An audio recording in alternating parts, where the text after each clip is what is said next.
Chapter 34. The sun was almost directly overhead. He figured he could walk for no more than another hour, maybe 2, before he had to turn back. It seemed pointless. He could see there was nothing ahead of him, nothing but emptiness. He was hot, tired, hungry, and most of all thirsty. Maybe he should have just turned around now. Maybe he'd already gone halfway and didn't know it. Then, looking around, he saw a pool of water less than 100 yards away from where he was standing. He closed his eyes and opened to make sure he wasn't imagining it. The pool was still there. He hurried toward it. The pool hurried away from him, moving as he moved, stopping when he stopped. There wasn't any water. It was a mirage caused by the shimmering waves of heat rising off the dry ground. He kept walking. He still carried the empty sack of sunflower seeds. He didn't know if he might find something to put in it. After a while, he thought he could make out the shape of the mountains through the haze. At first, he wasn't sure if this was another kind of mirage, but the farther he walked, the clearer they came into view. Almost straight ahead of him, he could see what looked like a fist with its thumb sticking up. He didn't know how far away it was. 5 miles, 50 miles. One thing was certain.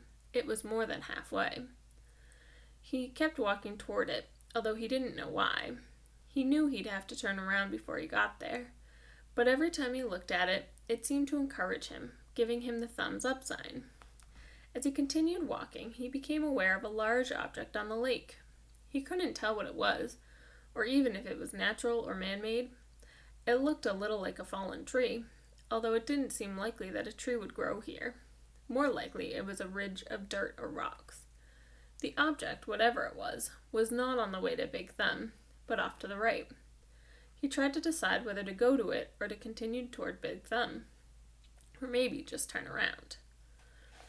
There was no point in heading toward Big Thumb, he decided. He would never make it. For all he knew, it was like chasing the moon.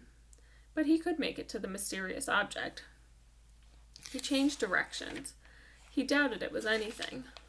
But the fact that it was something in the middle of all this nothing made it hard for him to pass up. He decided to make the object his halfway point. He hoped he hadn't already gone too far.